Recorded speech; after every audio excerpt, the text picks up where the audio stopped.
माओ बहनों की आवाज पर हर कुर्बानी के लिए तैयार हैं। शहादत हमारी ताकत है जिस पर हमें फख्र है। हिजबुल्लाह के सरबराह हसन नसरुल्लाह का खिताब, कहा झुकेंगे और ना किसी के दबाव में आएंगे। मस्जिद अक्सा के लिए जारी जंग का दायरा तवील हो गया। दुनिया ने इसराइली मजालिम पर मुजरमाना तौर पर आंखें बंद कर ली हैं। तूफान अल अक्सा ऑपरेशन से पता चल गया कौन दोस्त और कौन दुश्मन है। इसराइल के खिलाफ जंग हक के लिए जंग है। इसराइल के गजा में पनाह गुज़ीन कैंप्स पर बमबारी। जबालिया कैंप पर बमबारी से 30 फलस्तीनी शहीद। अलबरिज कैंप पर हमले में 29 अफराद शहीद। खान यूनुस में घर पर हमले में बच्चों समेत 11 अफराद जान से गए। 24 घंटे में मजीद 300 फलस्तीनी जान से गए। इसराइली फौज का मगरबी किनारे पर जनीन पनाह गुज़ीन कैंप पर धावा। फलस्तीनियों का सामान जला डाला। फलस्तीनियों को मस्जिद अक्सा में नमाज अदा न करने दी। आजादी के मतवालों ने मस्जिद अक्सा जाने वाले रास्तों पर नमाज जुमा अदा की।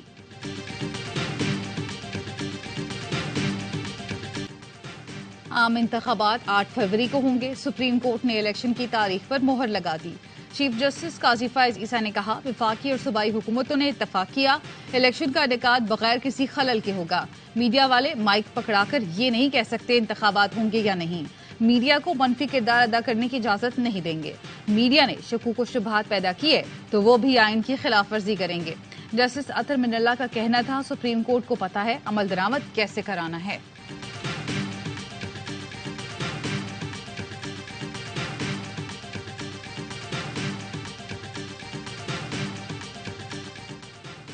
और इलेक्शन का चांद मुबारक हो। बिलावल भुट्टो की मुबारकबाद। कहा बेहतर होता कि सुप्रीम कोर्ट को मुदाखलत ना करना पड़ती। उसूली तौर पर हर सियासी जमात को लेवल प्लेइंग फील्ड मिलनी चाहिए।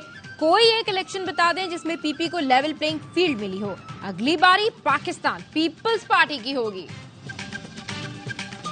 यौमे हिसाब आ गया। कड़ी धूप में जलने वाले अवाम अब एहतसाब करेंगे। पीटीआई सेनेटर शहजाद वसीम का सेनेट में खिताब। कहा इख्तदार का मजा लेने वाली 11 जमातें अपनी नाकिस कारकर्दगी का बोझ उठाने के लिए तैयार नहीं हैं। इलेक्शन की तारीख आना खुशाइंद है। ऐसा इलेक्शन हो जिसकी शफाफियत पर कोई सवाल न उठा सके।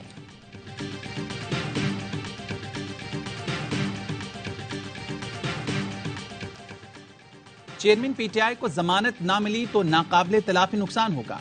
गैर मुअय्यना मुद्दत तक किसी को आजादी से महरूम नहीं रखा जा सकता। चेयरमैन पीटीआई अदालती इत्मीनान की हद तक जमानती श्योरिटी देने को तैयार हैं। साइफर केस में चेयरमैन पीटीआई ने सुप्रीम कोर्ट में दरख्वास्त से जमानत दायर कर दी।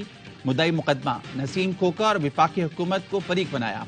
दरख्वास्त में इस्तदा की गई कि साइफर केस में चेयरमैन पीटीआई के खिलाफ सियासी मुकदमों की कड़ी है। ट्रायल कोर्ट ये बात समझने में नाकाम रही है। इस्लामाबाद हाई कोर्ट का 16 अक्टूबर का फैसला कलअदम करार दिया जाए। चेयरमैन पीटीआई को जमानत पर रिहा करने का हुक्म दिया जाए।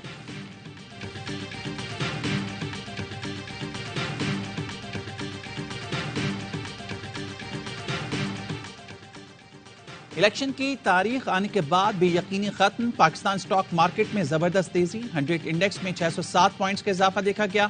2017 के बाद इंडेक्स दोबारा 53,000 की हद अबूर कर गया।